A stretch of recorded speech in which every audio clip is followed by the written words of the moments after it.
Por lo demás, hermanos, os rogamos y exhortamos en el Señor Jesús que de la manera que aprendisteis de nosotros como os conviene conduciros y agradar a Dios, así abundéis más y más, porque ya sabéis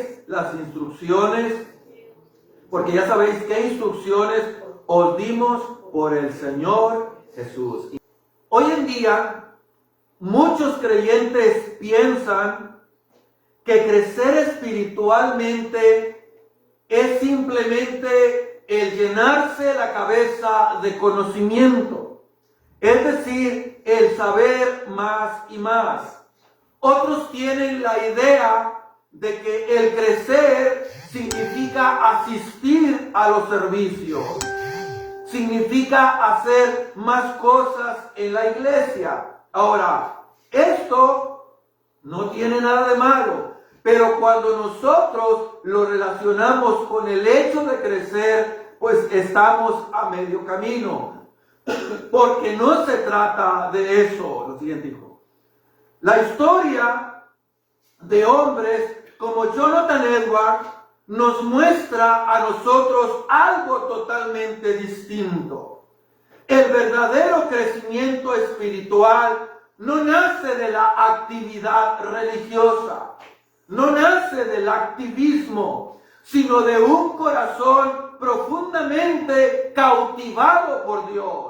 Un corazón que está totalmente entregado por Dios, enamorado de Dios. Después de su conversión, Jonathan Edwards no solo cambió sus hábitos, cambió completamente su interior, cambió completamente su vida, cambió su mente, su manera de pensar, cambiaron sus deseos y su tiempo giraban en torno a Dios. Su vida orbitaba alrededor de Dios. Oraba y meditaba y buscaba a Dios.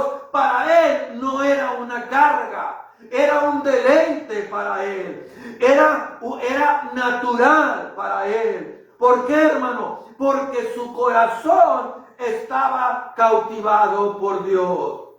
¿Sabe cuál es el punto, querido? La siguiente, hijo. Que el progreso espiritual, mis amados hermanos, no es automático. No es que se deje a control piloto y listo, sin que uno tenga que hacer nada. No, tampoco es superficial. Una persona puede estar presente en la iglesia, un creyente puede conocer doctrina y aún así no estar creciendo realmente, seguir siendo el mismo. Y eso es exactamente lo que Pablo está abordando en este capítulo 4 hasta los que restan de Primera Tesalonicenses. Los creyentes estaban haciendo bien las cosas. Hasta aquí los tesalonicenses estaban haciendo bien todo. Pero Pablo les dice, en otras palabras, no es suficiente. No es suficiente. Tienen que abundar más y más.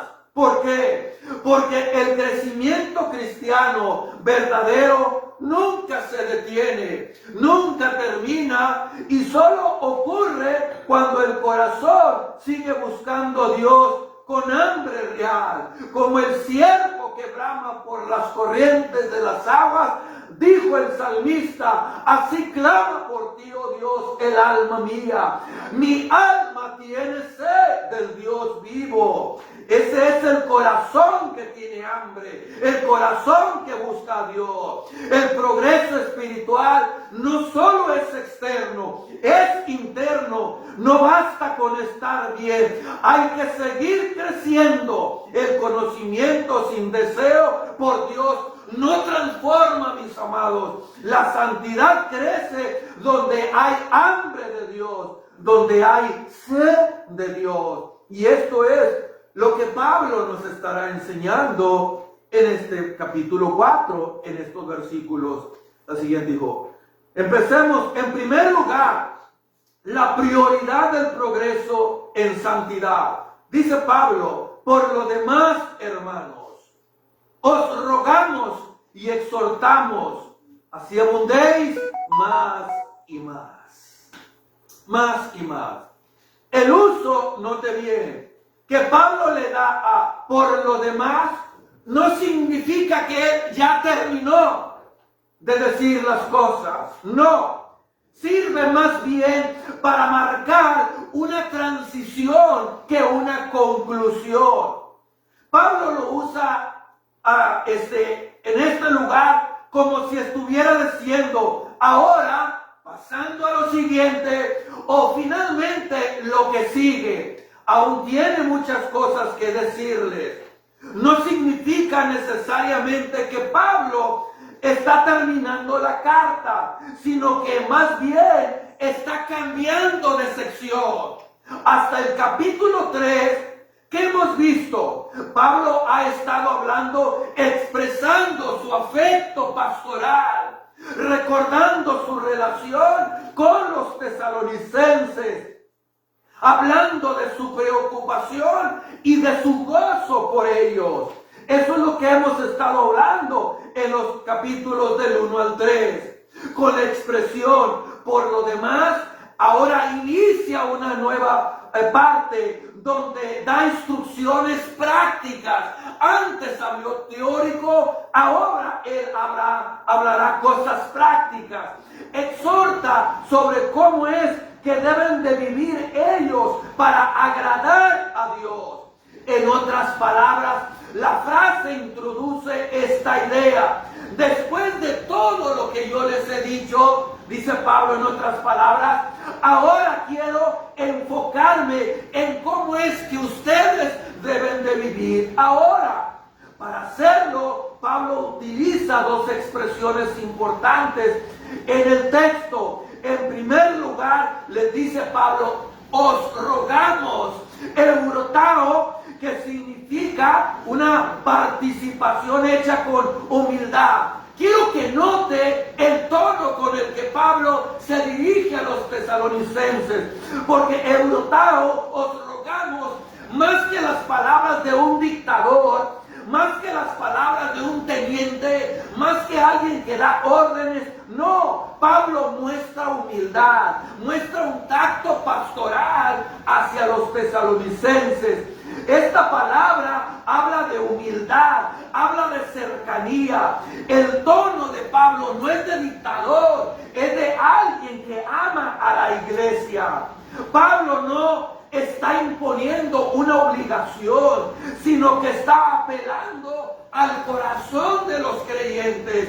Es como decir, les pido de manera sincera, mis hermanos de Tesalónica, les ruego, les suplico, como alguien cercano a ellos. De esa manera se expresa Pablo. Esto deja ver varias cosas importantes, iglesia.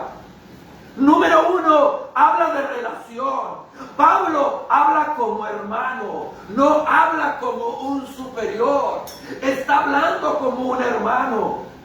No habla como un superior arbitrario, sino como un hermano en Cristo. Hermano, yo no soy superior a ustedes, les está diciendo Pablo. Habla aquí con amor pastoral. Su interés no es controlar. Su interés es guiarlos más y más a la madurez de Cristo. Es ahí, hermano. Es ahí. Mire la intención de Pablo. Él, por lo demás, os rogamos. El anhelo de él es guiarlos hacia el Señor. Yo quiero que note algo muy importante ahí en el Evangelio de Marcos capítulo 6. Ahí en el Evangelio de Marcos capítulo 6, nosotros vemos algo muy importante. Dice la palabra de Dios que Cristo les da instrucciones a los discípulos. Dice el versículo 7 que Él llamó a los 12 y comenzó a enviarlos de dos en dos. Versículo de Dios, y les dijo, donde quiera que entréis en su casa, pasad en ella, que dice, entréis en una casa, posad en ella hasta que salgáis de aquel lugar. Y si si en algún lugar no recibieren ni nos oyeren, salid de ahí, sacudid el polvo que está debajo de sus pies, para testimonio de ellos recierto, os digo que en el día del juicio será más tolerable el castigo para Sodoma y Gomorra que para aquella ciudad. Note el 12, y saliendo predicaban que los hombres se arrepintieran. Note el 13, y echaban fuera demonios y ungían con aceite a muchos enfermos y los sanaban. Escuche el 14, querido. Oyendo el rey Herodes la fama de Jesús. ¿Quién eran los que estaban predicando? Eran los discípulos. ¿Y quién era el que se hacía famoso? Era Cristo. ¿Notó el punto? Así que los discípulos estaban guiando a las personas hacia Cristo, no hacia ellos mismos. Ellos no eran el centro, era Cristo. Cristo era el que se hacía famoso. Cuando un líder, hermano, se hace más famoso que Cristo, o cuando la congregación pone los ojos en el líder y no en Cristo, algo está sucediendo mal. Algo está mal, porque es a Cristo a quien debemos nosotros llevar a las personas. Es a Cristo a quien los debemos conducir, porque Cristo es el centro de la vida cristiana, querido, desde Génesis hasta Apocalipsis. Así que una de las cosas que Pablo hacía con amor pastoral era guiarlos. ¿A dónde? Hacia Cristo. Más y más. En tercer lugar, nos habla de persuasión, no imposición. Pablo buscaba que obedecieran por convicción, no por presión. Así que en ese os rogamos, transmite una exhortación cargada de ternura y respeto que invita al creyente a responder de una manera voluntaria. Así que Pablo está aquí, mis amados, mostrando una parte del corazón de pastoral. Y luego dice, os exhortamos para columen. Y este término, mis amados, esta palabra para columen significa también el paracleto, es decir, alguien que está a tu lado para ayudarte, para sostenerte, para guiarte y para fortalecerte. Así que este término tiene esa idea de poner al lado de alguien para animarlo. No solo es para corregirlo, no solo es para señalar lo que está mal, no, sino para acompañarlo y para alentarlo en el camino. Como los creyentes en Tesalónica ya estaban viviendo de manera agradable a Dios, Pablo no necesitaba recurrir con dureza, más bien con una actitud cálida, amor pastoral, los impulsa a no estancarse, sino a seguir avanzando hacia una vida más plena. Yo te pido, yo te ruego, te exhorto, mira, estoy a tu lado para conducirte, para que sigas creciendo más y más y más, hasta que abundéis. Ahora, ¿qué implica más y más? Esa palabra, hermano, perisebo, nos habla de tener en exceso. Nos habla de algo desbordante, avanzar a un nivel superior. Entonces Pablo, juntando las frases, te pido, te ruego, te exhorto, estoy a tu lado, que abundéis más y más y más. No te quedes en ese lugar, no te conformes, sigue creciendo. Así que Pablo, hermano, usa en un sentido comparativo como 2 Corintios 8:7, indicando que el crecimiento espiritual no debe de ser común, limitado, sino notable, progresivo y cada vez más elevado. Más elevado. Porque la meta principal, querido, es conocer a Dios. Y no me refiero tanto a nivel intelectual, me refiero a nivel relacional. Es que yo me relaciono con Dios. Yo intimo con Dios, como con mi cónyuge, que la conozco de esa manera. Para Pablo, el crecimiento espiritual no se basa simplemente en cumplir normas, sino un anhelo profundo de conocer quién es Dios. ¿Quién es Dios? Es el mismo deseo que expresa el salmista en el libro de los Salmos, en ese bendito salmo que leímos, versículo 1 del Salmo 42, como el siervo anhela las corrientes de las aguas, así, Señor, mi alma necesita de ti. O como dijo David Brainer, oh, que nunca me aparte de ti, oh, que tenga un deseo ardiente por tu gloria, anhelo ser un fuego ardiente para Dios. Eso es deseo por Dios.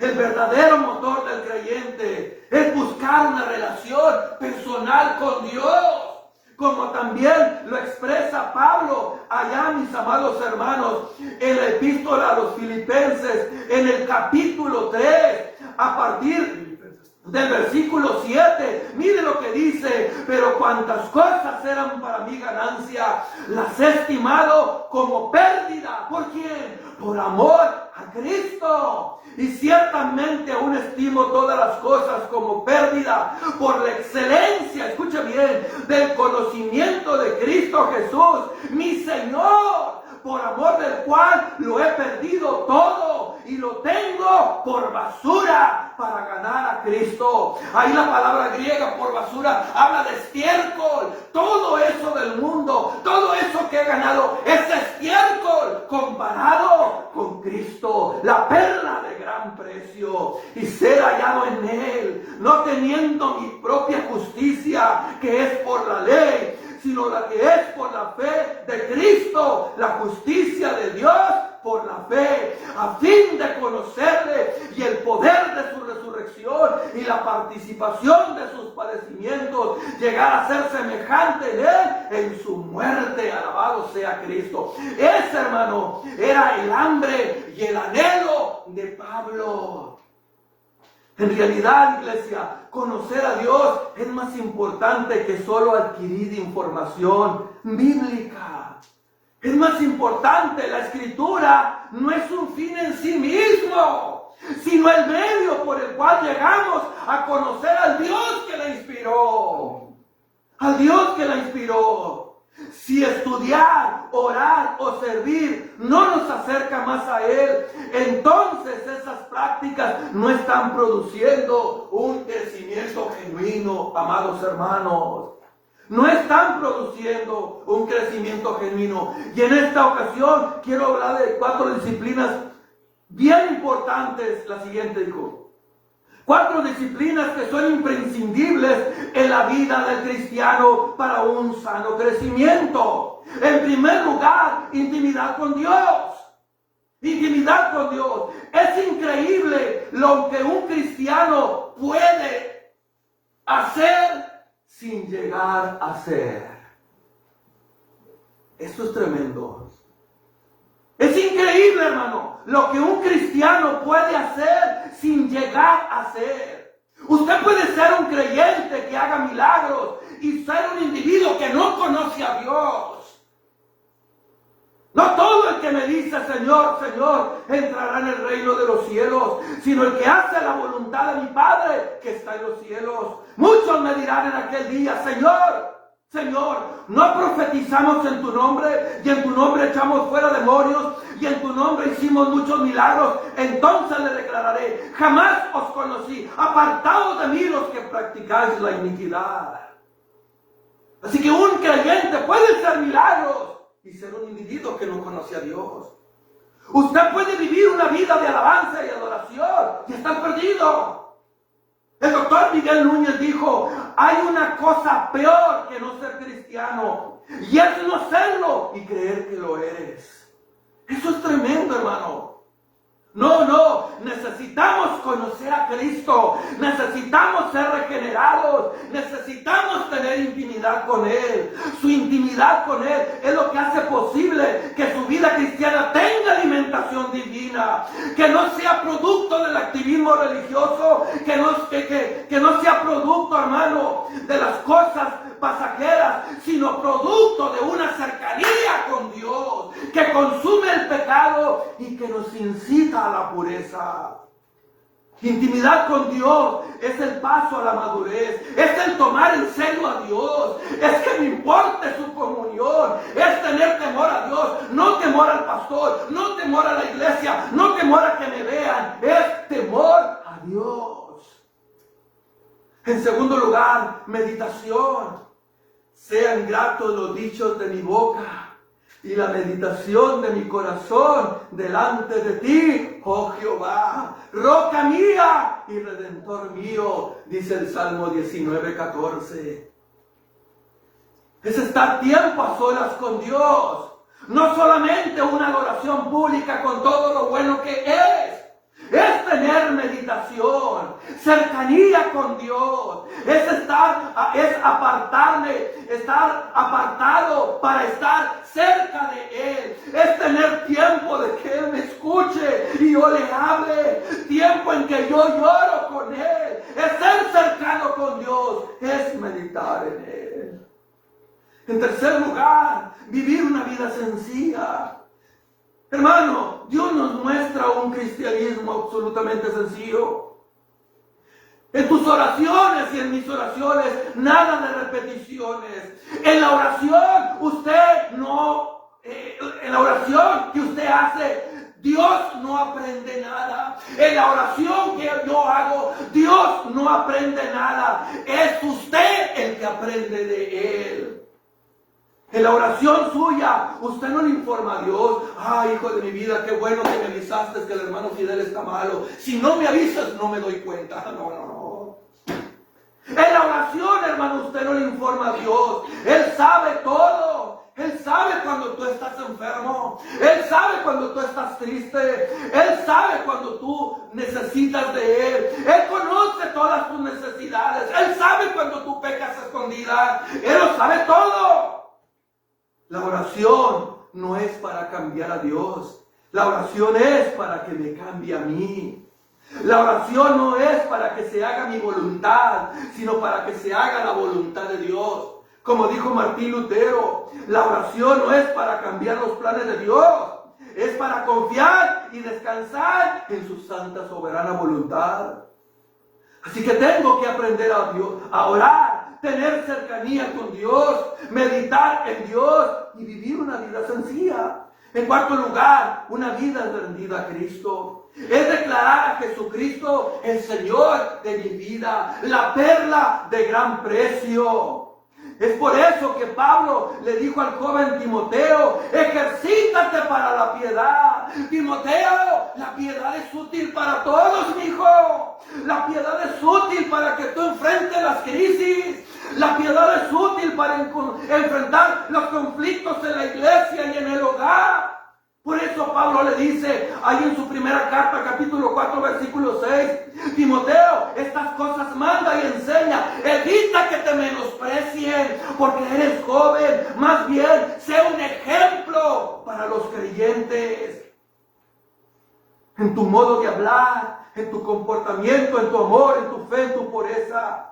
Timoteo, mientras llego, dedícate a las sagradas escrituras en público, dedícate a enseñar, dedícate a discipular a los hermanos. La educación de la palabra de Dios, iglesia, es importante para el Hijo de Dios, para que él aprenda a conocer más a Dios y ajustar su comportamiento a lo que Dios demanda de las escrituras. Así que el propósito final del crecimiento espiritual no es simplemente saber más acerca de Dios, sino llegar a conocerlo de manera personal y profunda, iglesia. Personal y profunda. Así que quieres que ellos crezcan más y más y más en el Señor. En segundo lugar, la siguiente dijo, Veamos el fundamento del progreso, la enseñanza en Cristo. ¿Es así, no? Perfecto. Dice el versículo 4, el versículo 1, perdón. Por lo demás, hermano, os rogamos y exhortamos en el Señor Jesús. Ahí está el fundamento del progreso, la enseñanza de Cristo. En el Señor Jesús, que de la manera que aprendisteis de nosotros, como os conviene, conduciros y agradar a Dios. Dice Pablo. Te exhorto en el Señor Jesús, que de la manera que ustedes aprendieron de nosotros, condúzcanse y agraden al Señor. Cuando el texto habla de estar en el Señor Jesús, ¿notó lo que dice? Los exhortamos en el Señor Jesús. Pablo le está hablando a personas que ya han experimentado un nuevo nacimiento. Es decir, les está hablando a personas regeneradas, a cristianos. A cristianos. Es por ello que la fuente del crecimiento, hermano, es estar unidos con Cristo. Como dice Juan capítulo 15, verso 5. Dijo Cristo: separados de mí, nada podéis hacer. Yo soy la vid, ustedes los pámpanos, ustedes están pegados a mí. Y la savia que corre es la que les hace a ustedes estar vivos. Así que cuando dicen el Señor Jesús, Él les habla a una audiencia que es cristiana, regenerada, salvada. Y la fuente del crecimiento es estar unido a Cristo. Corte una naranja del naranjo y se muere. Así que la persona ha nacido espiritualmente de nuevo y ahora participa de la vida que viene de Dios por medio de Cristo. Solo quienes han vivido esa transformación, solamente ellos pueden entender las cosas desde una perspectiva espiritual y también tienen la capacidad de crecer en la vida cristiana. Hermano, no es algo que cualquier persona puede lograr por sí misma. No, de ninguna manera. Depende de haber sido regenerados por el poder del Espíritu Santo. Depende de haber sido regenerados. Esto era algo que preocupaba profundamente al apóstol Pablo. Él deseaba que los creyentes de Tesalónica avanzaran en la vida espiritual. Y por eso Pablo oraba por ellos, pidiéndole a Dios que su amor creciera entre más y más y más en ellos. Y no solo en ellos, sino con todos los demás. Además, el crecimiento de la vida cristiana no ocurre por el esfuerzo humano solamente, querido. Es Dios mismo quien produce ese crecimiento. Ningún creyente mejorará por su propia fuerza, sino que Cristo vive en él y actúa con poder, como dice Efesios 3:17, con poder en el hombre interior, en su vida, que nos incita a crecer.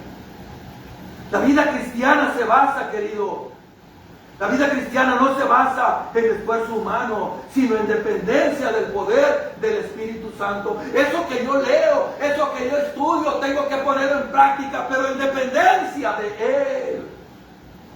La madurez espiritual es evidencia cuando Cristo dirige mis pensamientos, cuando Cristo dirige mis decisiones, mis afectos, produciendo una vida estable en el Señor, una vida que se manifiesta en frutos que glorifican a Dios. Por eso Pablo, cuando anima a los tesalonicenses a vivir de una manera más elevada espiritualmente, lo hacía con confianza, sabiendo que ellos podían lograrlo, precisamente porque estaban unidos a Cristo. La unidad de las Escrituras, hermano, es la base que gobierna la vida cristiana. La autoridad de las Escrituras. Toda la Escritura, dice Pablo en 2 de Timoteo 3:16, toda la Escritura es inspirada por Dios. ¿Y útil para qué? Para redarguir, para corregir, para instruir en justicia, a fin de que el hombre que sea enteramente preparado para toda buena obra. Así que la Escritura, la autoridad de las Escrituras, es la base que gobierna la vida cristiana. El crecimiento no ocurre al azar, sino bajo la guía de la autoridad divina y principios establecidos en la palabra de Dios. Cuando Pablo dice que ruega y que exhorta, no solo habla en su nombre personal, sino que lo hace con la autoridad que proviene de Cristo. La autoridad que Cristo le ha dado. Es decir, sus palabras no eran simplemente consejos, sino instrucciones respaldadas por Cristo. Por Cristo. Sin embargo, este crecimiento espiritual no sucede de manera desordenada ni sin dirección. Por eso Pablo les dice, la manera en que aprendiste de nosotros, por el ejemplo, por el estudio, ustedes me vieron, ustedes me observaron, ustedes me oyeron, cómo yo vivía lo que predicaba. Así que de la manera que ustedes aprendieron de nosotros cuando los discipulamos, cuando les prediqué el Evangelio, cuando se convirtieron, bueno, de esa misma manera, condúzcanse. Así que la práctica de la vida cristiana, hermano, es agradar a Dios. Porque el Cristo es el centro de la Biblia. El texto detalla, hermano, cómo la doctrina se traduce en una conducta diaria que agrada a Dios, basándose en lo que Pablo y sus compañeros enseñaron. Dios ha establecido principios claros en su palabra que guían al creyente, cómo educar a los hijos, cómo vivir el marido, cómo vivir la esposa, cómo relacionarnos en el hogar, cómo relacionarnos en el mundo. Él ha establecido principios claros. Estos principios han sido enseñados, comprobados a lo largo del tiempo y aprobados por Dios. Los tesalonicenses ya conocían estas verdades porque Pablo, junto con sus compañeros, se las enseñaron desde el principio. Cuando ellos llegaron por primera vez a Tesalónica, no solo les predicaron el Evangelio, sino que también les mostraron cómo vivir una vida que agrada y que glorifique a Dios. Una vida diaria. Pablo y sus compañeros les enseñaron eso. En otras palabras, los creyentes tenían una base sólida. Sabían lo que Dios esperaba de ellos y cómo es que ellos podían lograrlo. Por ejemplo, ellos entendían que debían reconocer y confesar sus pecados con regularidad. Cosa que nosotros también debemos hacer. Todos los días pecamos.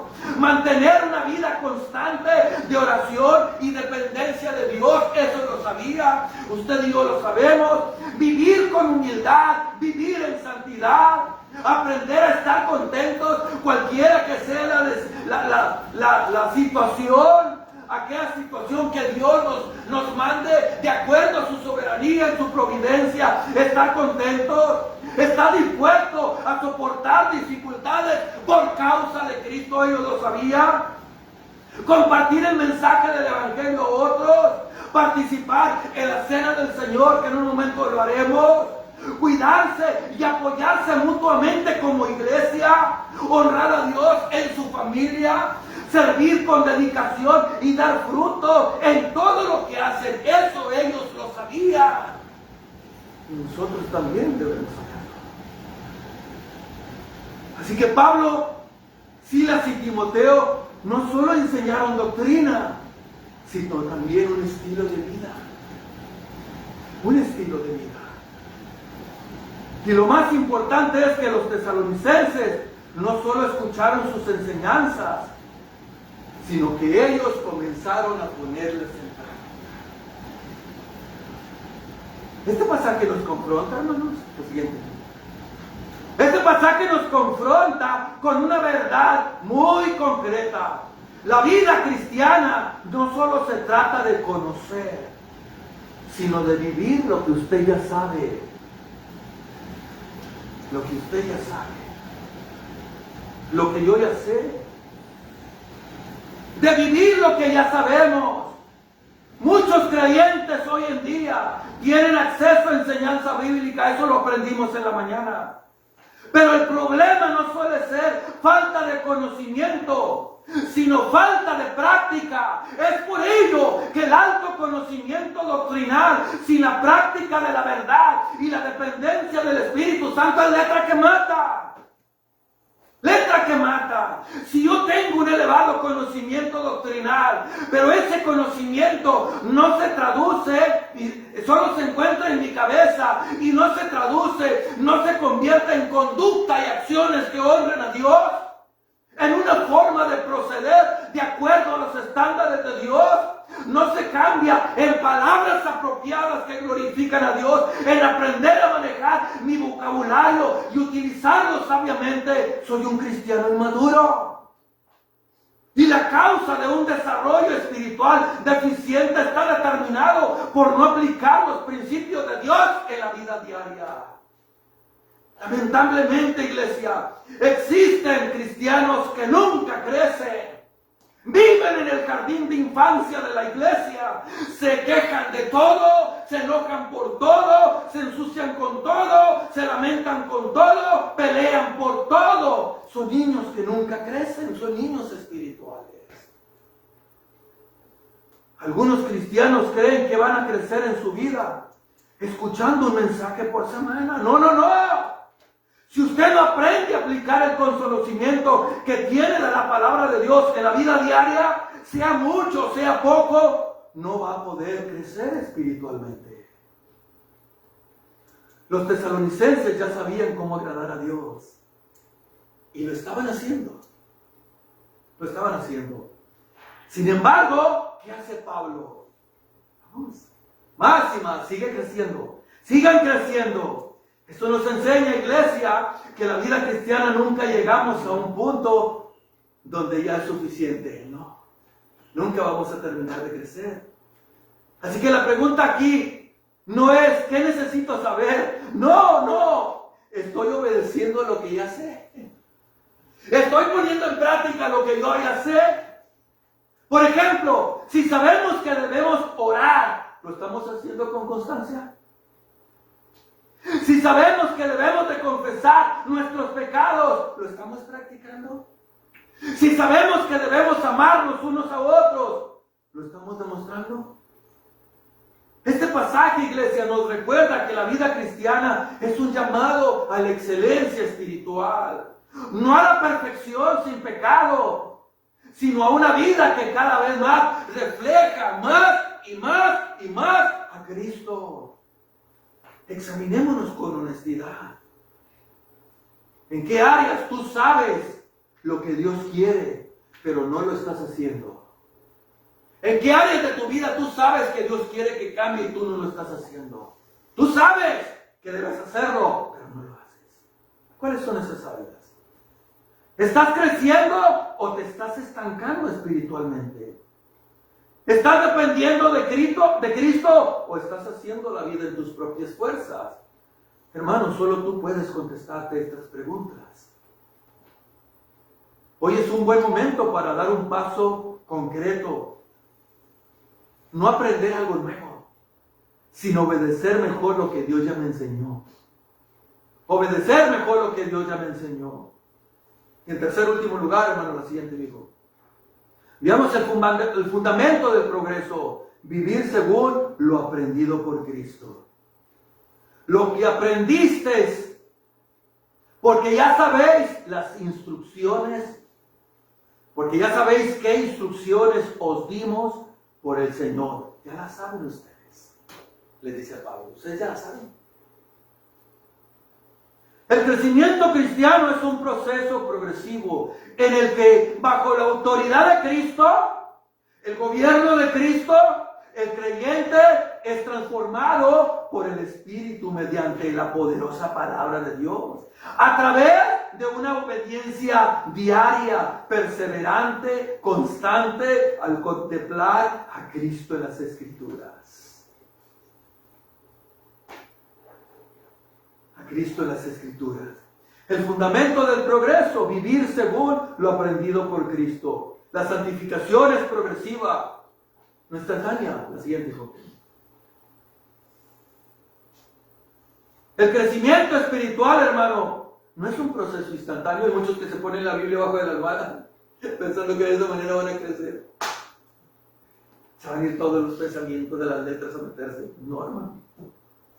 El crecimiento espiritual no es un proceso instantáneo que culmina en una noche. No, querido. En su lugar, la búsqueda del progreso espiritual es un compromiso de toda la vida.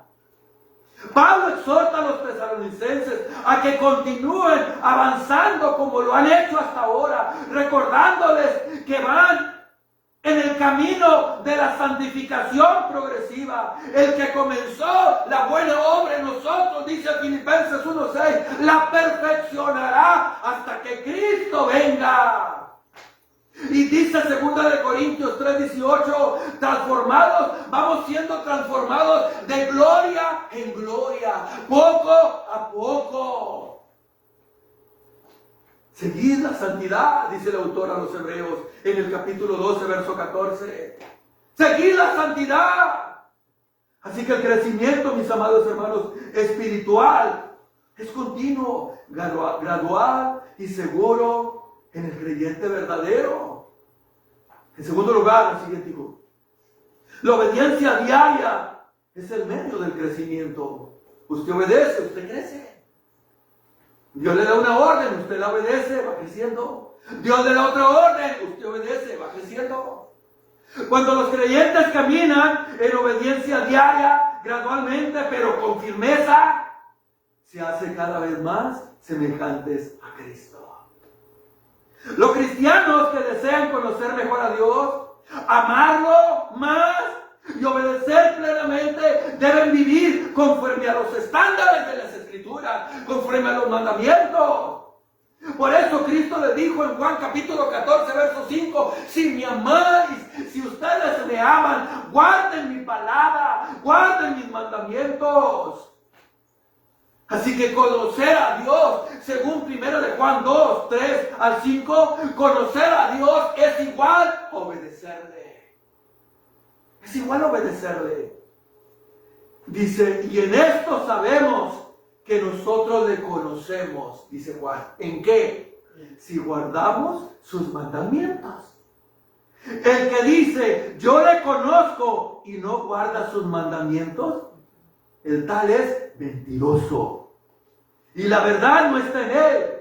Pero el que guarda su palabra, en este verdaderamente el amor de Dios se ha perfeccionado. Por esto sabemos que estamos en él. ¿Y qué dijo Santiago? Ser hacedores de la palabra, no tan solamente oidores. Por eso la transformación ocurre en una vida de obediencia constante. No solo conocimiento teórico, sino obediencia. La obediencia diaria es el medio del crecimiento. En tercer lugar, la siguiente dijo, la vida cristiana requiere disciplina y perseverancia, amada iglesia.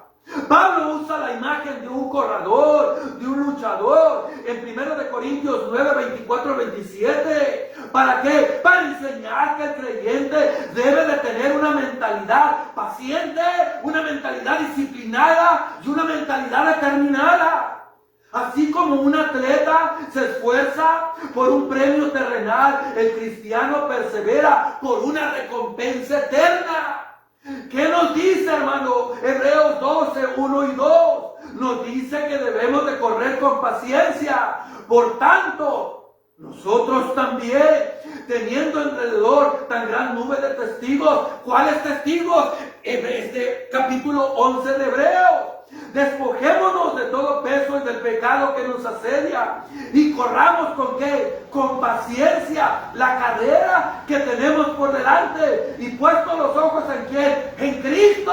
Él es el centro, el autor y consumador de la fe, el cual por el gozo puesto delante de él sufrió la cruz, menospreciando el oprobio, y se sentó a la diestra del trono de Dios. Por eso dijo Pablo: he peleado la buena batalla, he terminado la carrera, he acabado la fe ya, la orden que se me dio la he cumplido. La vida cristiana exige esfuerzo continuo, iglesia, guiado por la gracia de Dios, no pasividad espiritual. En cuarto lugar, tenemos la autoridad apostólica. La siguiente dijo: tenemos que la autoridad apostólica en sí es la autoridad de Cristo. Porque ya sabéis qué instrucciones os dimos. ¿Por quién? Por el Señor Jesús. Él es la fuente de la autoridad. Él es la roca. Así que las instrucciones que Pablo está dando no son humanas, querido. Son de Cristo. Cristo mismo había autorizado su exhortación. Y mire, hermano, la palabra griega para exhortación es un término militar, porque implica mandato firme, como los de un oficial a sus subordinados, por los que la iglesia no podía tomárselos a la ligera. Le dijo Cristo a los discípulos en Lucas 10:16: vayan, prediquen. Y el que los está escuchando a ustedes, a mí me está escuchando. Lucas 10:16. Cuando ustedes estén predicando, no van a estar escuchando a un simple hombre, a mí me estarán oyendo. El que vosotros oye, a mí me oye. Pablo recibió el evangelio por revelación, según Gálatas 1:11 y 12. Mas os hago saber, dice Pablo, hermanos, que el evangelio anunciado por mí no es según hombres, pues yo lo recibí, dice, ni lo recibí, ni lo aprendí de hombre alguno, sino por revelación de Jesucristo. Por revelación de Jesucristo. ¿Y qué dice Pedro en su segunda carta, capítulo 3, versículo 15? Escuche, hermano, escuche lo que dice Pedro. Y tener, dice, entendido que la paciencia de nuestro Señor es para salvación, como también nuestro amado hermano Pablo, según la sabiduría que le ha sido dada, os ha escrito. ¿Cuál sabiduría? Efesios capítulo 3, versículo 1 y 2. Por esta causa, yo, Pablo, prisionero de Cristo, por vosotros los gentiles, si es que habéis oído de la administración de la gracia de Dios que me fue dada para ustedes. ¿Se da cuenta? Pablo estaba respaldado por la autoridad de Cristo. Así que las instrucciones apostólicas tienen autoridad divina.